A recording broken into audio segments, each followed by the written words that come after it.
A física quântica, ela literalmente salvou a minha vida. Eu tive um problema renal muito grave. Eu fiquei alguns anos fazendo diversas cirurgias, litotripsia, uretrotripsia, até que chegou na minha quarta cirurgia mais evasiva. Quando eu saí do hospital, eu estava com o duplo J. O duplo J é um pedaço de ferro que fica no seu canal para abrir o canal e sair por ali sair as pedras, que é um pedaço de ferro que machuca muito. Você anda, você caminha, você sente ele, né, em você. Eu já estava há alguns anos... Dentro de né, você. dentro de você. Fica dentro do seu canal, né? Um pedaço de ferro desse tamanho. Caramba. E eu achei que aquela seria a minha última cirurgia, né? E quando eu saí, eu senti ele. Falei, não acredito. Aí o meu médico veio e falou, olha... nós descobrimos que você tem 4 ureter. Todo mundo tem 2 ureter, um de cada lado. Você tem 4. Então, quando a gente abre com o duplo J de um lado, as pedras vão para o outro. Quando a gente abre do outro, vai para o outro. Então, elas ficam, né, entre vários canais. Por isso, né, a inflamação tão grave. Naquele momento, eu vou falar um pouquinho da minha história antes disso, né, para que vocês entendam. Naquele momento, eu estava muito exausta. Só quem fica dentro de um hospital, quem fica internado, sabe o que é viver aquilo. Você é um pedaço de carne ali dentro, com as pessoas te furando o tempo todo e você realmente implorando para que as pessoas te furem, porque a dor é muito profunda. Então, eu falei para o doutor, eu não vou mais operar. Então, ele me disse, se você não operar mais, isso é um suicídio consciente. Eu falei, tudo bem, quanto tempo de vida eu tenho? Ele falou, se você continuar dessa forma, 6 meses. Nossa, que corajoso. Então, eu saí dali realmente acreditando, não tinha física quântica ainda, acreditando que eu tinha mais ou menos 6 meses de vida. Que ano era isso? Isso era em 2014. Tá. 2014. Ok. Fui para casa e fui pesquisar coisas para fazer antes de morrer. Então, pular de um bungee jump, fazer um retiro espiritual, alguma coisa que eu não tivesse feito ainda. E fazendo essas pesquisas no Google mesmo, de coisas mais espirituais, etc., eu vi um vídeo do Amit Goswami, que falava sobre como os nossos pensamentos, sentimentos e emoções criam nossa realidade. Como as nossas células estão recebendo as ondas de informação das nossas emoções. E aquilo foi muito incrível, porque eu não senti que eu estava aprendendo. Eu senti que eu estava relembrando. Eu senti uma verdade naquilo. Eu não assisti, apesar de ser da área de engenharia, eu não assisti aquilo e falei, ai, que besteira, né? Eu senti aquilo como, de alguma forma, eu sei que isso é verdade. E aí eu mergulhei nesse conhecimento, cheguei até a metafísica, né? E fui entender o porquê os meus rins, né, estavam naquelas condições. E, através da metafísica, o rim está neuroassociado ao medo. Tudo que eu vivi a minha vida toda. Então, conforme eu fui estudando a metafísica, eu fui entendendo o porquê da minha doença. Ok. Cheguei em diversos nomes. Professor Hélio Couto, que eu sou apaixonada, para mim é uma grande referência. Bob Proctor, Deepak Chopra, etc. Todos esses nomes. E eu comecei um processo de reprogramação mental. Em 3 meses e 2 dias, eu fui para o hospital. Eu acordei de madrugada com a cólica renal. Eu fui para o hospital, fui internada. Ali, eu fiquei tomando morfina junto com tramal. No outro dia, o médico plantonista me disse, você não quer ficar aqui internado? Eu tinha um plano de saúde muito bom, fica aqui ao invés de ir para casa. Eu falei, não, doutor, eu tenho certeza que eu tô curada. Aí ele falou, olha, eu acredito em qualquer crença, eu respeito qualquer crença, mas burrice não. Então, se você quer ir embora, pode ir. E eu fui embora mesmo. Eu cheguei em casa, eu estava à base de tramal, à base de morfina, então eu não estava sentindo dor. E quando você tem um problema renal, você tem muita vontade de fazer xixi. Eu estava com muita vontade, mas eu ia até o banheiro e não conseguia. Até que chegou um momento que eu sentei ali e fiquei. Falei, não, eu só vou sair daqui quando eu conseguir fazer xixi. Aí eu senti como se, sei lá, centenas de mangueiras do corpo de bombeiros ligassem no meu abdômen. Era uma pressão, uma coisa diferente. E aí, quando eu consegui fazer xixi, saíram todas as pedras. Eu peguei uma luva, peguei todas essas pedras, voltei para o hospital, porque qual que era o medo, né? Deles falarem, não volta para casa. Nada, não doeu nada, tá? Eu não estava sentindo nada, eu estava muito medicada. Não sangrou nada, mas saíram as pedras. Ok. Voltei para o hospital, né? Mostrei para ele as pedras, ele ficou desesperado. Ele falou, não, pelo amor de Deus, vamos fazer exame. Porque quando a pedra ela passa pelo canal, que é muito fininho, qual o risco? De uma hemorragia interna. E aí eu peguei e fui fazer os exames. e nos exames não tinha nada. O meu caso foi para o Congresso de Urologia de 2014 como um caso não explicado pela ciência, né? Eu deixei a minha carreira, que era na área de saúde, segurança e meio ambiente, e abri o que hoje é o Instituto Doutora Próton. Caramba! Que história, para começar. Você acha que você tinha uma mentalidade de escassez que criou essa doença? Não. E o que foi feito dentro da tua mente para... Não era escassez, mas era a minha mente doente. E agora eu vou explicar para vocês. Uhum. Quando eu nasci, o meu pai fugiu e a minha mãe tinha 18 anos de idade. A minha mãe, né, muito jovem, continuou morando com os meus avós. Meus avós foram quem me criaram, né? Certo. Meus avós são da congregação cristã. E eu cresci num ambiente muito desafiador, né? Meu pai tinha ido embora, logo depois a minha mãe foi embora, ela se casou também, eu fui criada pelos meus avós. Meus avós eram da congregação e eu já nasci uma criança com mediunidade. Então eu via muita coisa e era muito desafiador e eu não entendia aquilo. Então eu gritava durante a noite, eu chamava os meus avós. Os meus avós não sabiam como lidar com aquilo. Então eles falavam: você não vai para a igreja, se tivesse indo mais para a igreja, se tivesse orando mais, isso não estaria acontecendo. E realmente eu comecei a crescer aterrorizada, porque eu achava que, de fato... O problema né, estava em você. O problema estava em mim e tinha alguma coisa ali com o diabo, porque eu via muita coisa negativa, eu via muito vulto, eu via muitos seres com imagens demoníacas. Então, eu fui crescendo uma criança depressiva, uma criança que tentou tirar a vida algumas vezes, né? E pela religião dos meus avós, aconteceu uma coisa muito incrível, porque o meu avô, ele não lia livro de história para mim, ele lia o Apocalipse. Ô, louco. Então, ele Nossa. falava, né, senta aqui para você ver como a vida, né, a gente só tá aqui numa passagem, você tem que entender o que tá acontecendo nesse mundo, nós já estamos no fim do mundo. Naquela época, eu já falava que nós estávamos no fim do mundo. E ele lia Apocalipse. E eu morria de medo, porque quando falava do mar de fogo e das pessoas queimando eternamente... Toda vez que eu pensava em tirar a minha vida, toda vez que eu pegava remédio, toda vez que eu ia pra rua, eu pensava, mas e se isso for verdade? Eu era muito jovem ainda, mas eu tinha muito medo. Eu falava, mas se isso for verdade? Aqui tá ruim, mas ficar queimando pela eternidade Acho que é é pior pior. ainda, é pior ainda.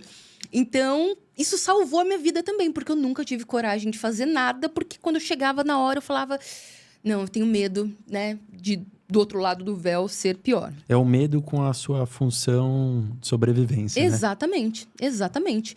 Porque eles programaram a minha mente, né? Quem programou a minha mente na infância foi minha avó e meu avô.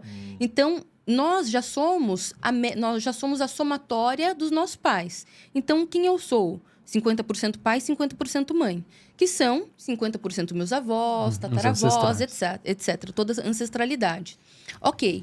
Você já vem para o planeta com a programação mental da sua ancestralidade. Biológica, mental, emocional.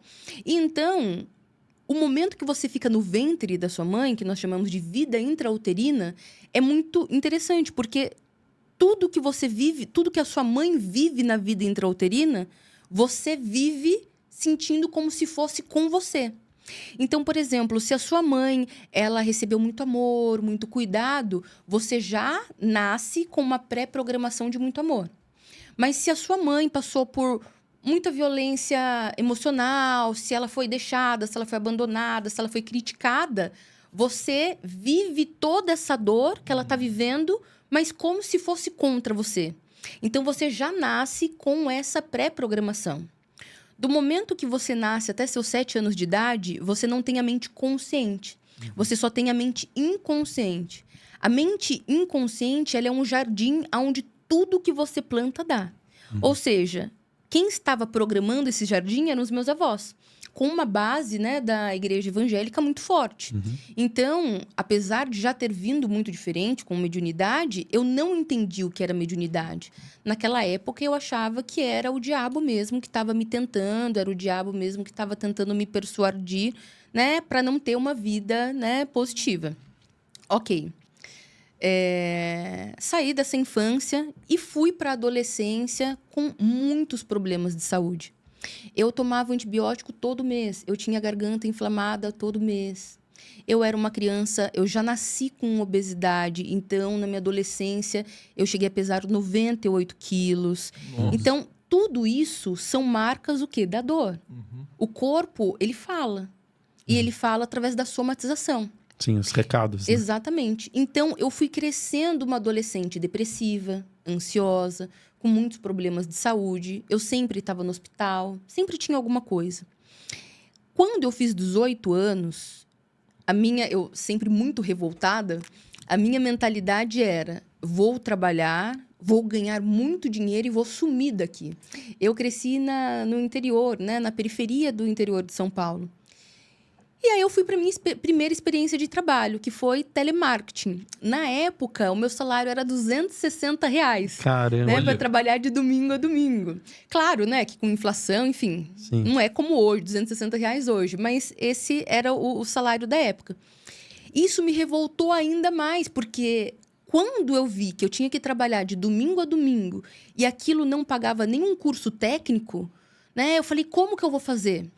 Então, eu fiquei uns 7 meses nessa empresa, depois fui para o shopping vender cartões na C&A. Já foram abordados pelas pessoas na C&A? Já. Tratem elas com respeito, Sim, viu? sim. E peguem o cartão sim, porque eu fiz isso por quase um ano.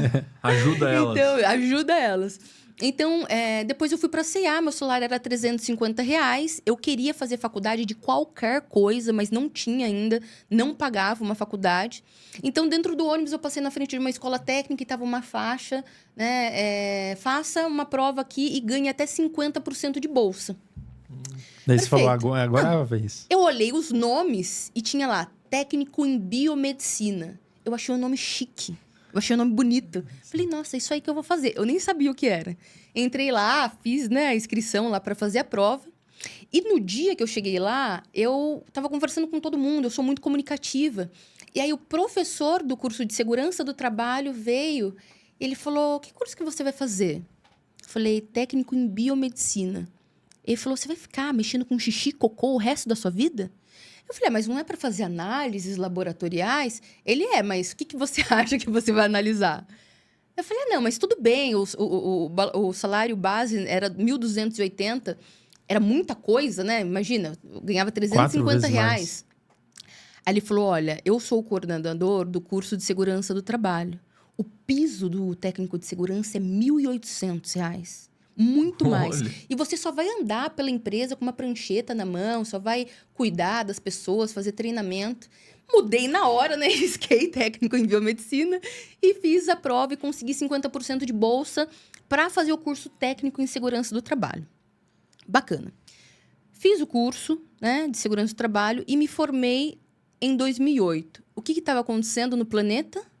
Crise. Aquela crise financeira absurda. As empresas estavam mandando embora. Automaticamente, saí do estágio, não consegui ser efetivada, não consegui uma vaga na área, então eu fui para 25 de março comprar CD, DVD, roupa falsificada. Se virou. E fui me virar, né? E eu vendia na feira, vendia para os meus vizinhos, vendia para amigos. Eu fiquei um ano assim até conseguir entrar, né, na área. Entrei na área, comecei a estudar, fui me formar em muitas áreas, meio ambiente, normas nacionais, internacionais, OSAs, até que eu me tornei coordenadora, resumindo muito, né? Coordenadora em saúde, segurança e meio ambiente.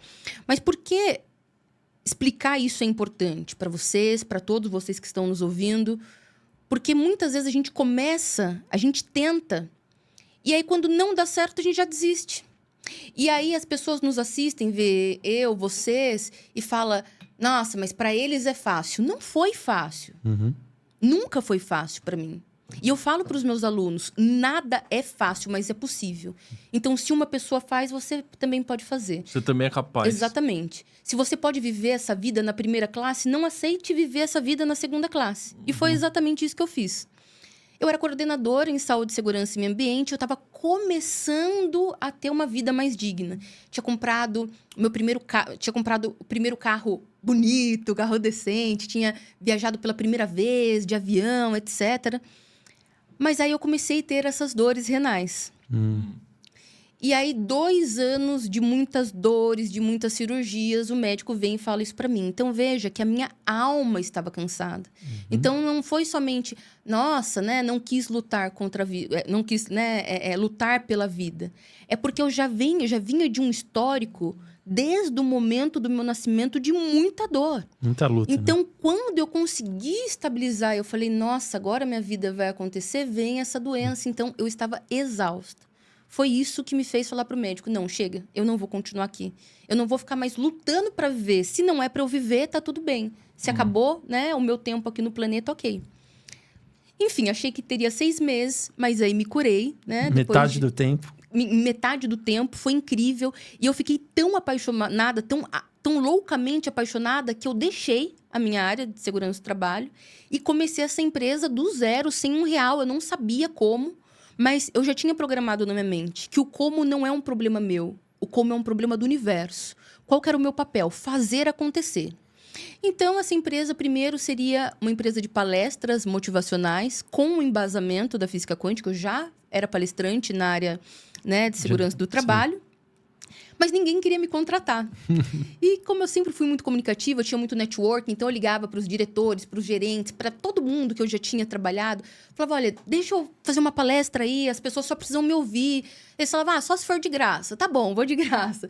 E aí eu comecei a fazer palestras de graça. E já nas primeiras palestras, as pessoas me falavam, você atende individualmente? Quando me falaram isso, eu falei, não sei, o que eu respondo? Eu falei, atendo. Eu não sabia como atender individualmente também. Mas isso era problema do universo. Exatamente. Gente, eu tenho isso na minha mente o tempo todo, independente do que vai acontecer. Isso não é um problema meu. Muito eu já bom, tenho hein? muitos problemas. Isso é um problema do universo. O meu papel é criar. Se eu crio a minha realidade, então eu não tenho que ficar preocupada em como vai ser feito. Eu tenho que fazer o que é possível nas minhas mãos e depois deixar e depois soltar, deixar o universo agir também. Não é simplesmente uma loucura imaginária. Quero ganhar R$1 milhão e vou ficar mentalizando e vou deixar para o universo. Não, eu trabalhava de domingo a domingo, tá? Os primeiros anos da minha empresa, eu trabalhei de domingo a domingo por pelo menos uns 5 anos seguidos, sem nenhuma viagem, sem comprar nenhuma peça de roupa. Mas eu sabia que se eu criava minha realidade, eu só tinha que ter um pouco de paciência que o negócio ia acontecer. Então, começou com essas palestras gratuitas, as pessoas me perguntavam se eu atendia, e aí eu explicava para elas. Não sou terapeuta, porque na época, né, eu não era.